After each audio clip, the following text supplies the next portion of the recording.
নিজের মা, নিজের বোন, নিজের স্ত্রীকে বেপরদায়ী করার জন্য 4 ব্যক্তি জাহান্নামে জ্বলবে। আমাদের মেয়েদেরকে শিক্ষিত করতে হবে, শিক্ষায় শিক্ষিত করতে হবে। একজন শিক্ষিত মা আমাদেরকে উপহার দিতে হবে।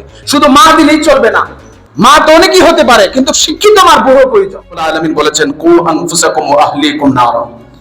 হে মুমিন জাতি, আগে তোমরা নিজেরা জাহান্নামের আগুন থেকে বাঁচো, তারপর তোমাদের পরিবারকে বাঁচাও। আল্লাহ এই কথা বলছেন। আল্লাহ বলেন, ওয়া মা খালাকতুল জিন্না ওয়াল ইনসা ইল্লা লিয়াবুদুন। আল্লাহ বলছেন যে আমি জিন এবং ইনসানকে সৃষ্টি করেছি আল্লাহর গোলামি করার জন্য।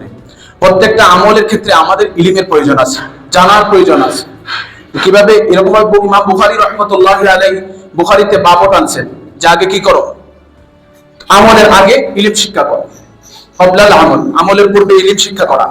এখন যদি আপনার কোনো কাজ সম্পর্কে জ্ঞান না থাকে, আপনার যদি ইঞ্জিনিয়ারিং এর জ্ঞান না থাকে, তাহলে আপনি কিভাবে মেশিন ঠিক করবেন? এক নাটে তার এক নাটে লাগাইবেন, উল্টা মেশিন আরো কি হবে? নষ্ট হবে।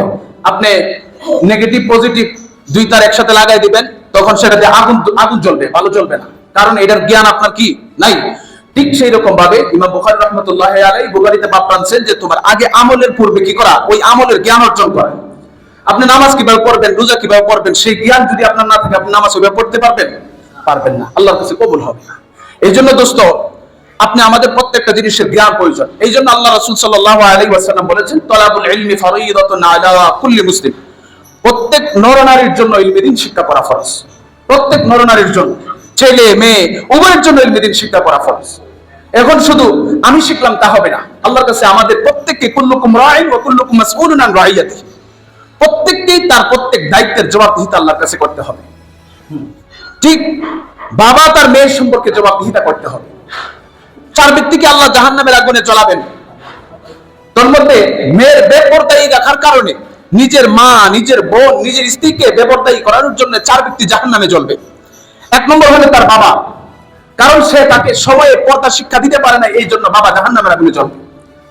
2 নম্বর তার ভাই, তার ভাই তাকে পর্দা শিক্ষা দিতে পারে নাই, তার ভাই জাহান্নামের আগুনে জ্বলবে।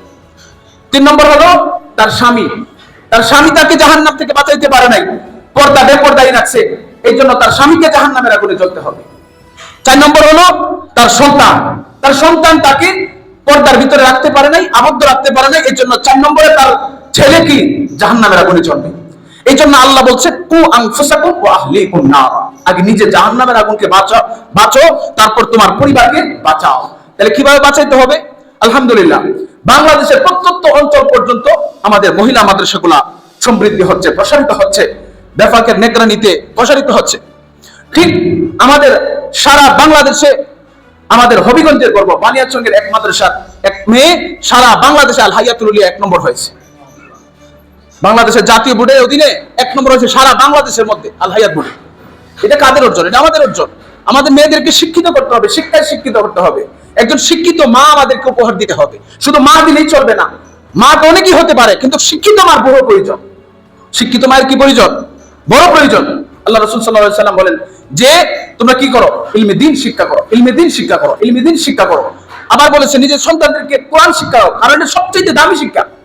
আল্লাহ রাসূল সাল্লাল্লাহু আলাইহি ওয়াসাল্লাম বলতেছেন, আন উসমান রাদিয়াল্লাহু তাআলা আনহু قال রাসূলুল্লাহ সাল্লাল্লাহু আলাইহি ওয়াসাল্লাম, খায়রুকুম মান তাআল্লামাল কুরআন ওয়া আল্লামা।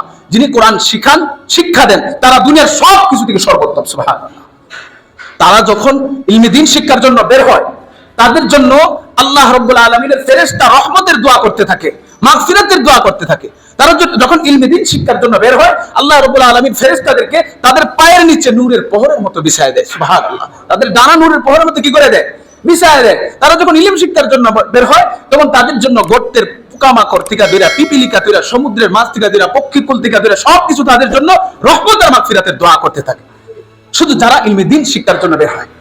আরেক হাদিসে আল্লাহ রাসূল বলেন যে সাহালাল্লাহু লাহুল জান্নাহ, যে তারা ইলম শিক্ষার জন্য আল্লাহর রাস্তায় বের হয়, আল্লাহ রাব্বুল আলামিন তাদের জান্নাতের রাস্তাকে সহজ করে দেয়। এটা কিসের জন্য? ইলমে দ্বীনের গুরুত্বটা, ইলমে দ্বীনের প্রয়োজনটা। বর্তমান সময়ে এই সময়টা নগ্নতা আর বেহায়াপনা আর লজ্জাহীনতার সময়। এই লজ্জাহীনতার সময়ে পর্দার খুবই প্রয়োজন, খুবই প্রয়োজন। আপনি বাজার ঘাট যেখানে যান, আপনি যদি ওইখানে 100% মানুষ দেখেন, তোর মধ্যে 70% হবে মহিলা, আর 70% মহিলার মধ্যে 50% এই বেপরদায়িতে থাকবে। তার জন্য আপনাকে জবাবদিহিতা করতে হবে, বাবাকে জবাবদিহিতা করতে হবে, ছেলেকে জবাবদিহিতা করতে হবে, স্বামীকে, প্রত্যেককে জবাবদিহিতা করতে হবে। তোমার মা, তোমার বোন, তোমার ছেলে কেন, তোমার মেয়ে কেন বেপরদায় ছিল। এই জন্য সম্মানিত হাজরিন, রওজাতুন নূর মহিলা মাদ্রাসা, আল্লাহ তাআলা এই মাদ্রাসাটা, এই নূর নামটা এমনিতে আসে নাই, বিশাল এক বুজুর্গের নামে এই মাদ্রাসাটা প্রতিষ্ঠিত হয়েছে। নুরউদ্দিন গওহরপুরী রাহমাতুল্লাহি আলাইহির নামে, যিনি হাদিস বিশারদ, পণ্ডিত্য, যার হাদিসের পণ্ডিত্য বিশাল, যিনি দ্বীনের খেদমত করে গেছেন, গ্রাম অঞ্চল থেকে ধরে একবার শহর পর্যায়ে বিশ্বের বিভিন্ন জায়গায় দ্বীনের খেদমতটা করে গিয়েছেন।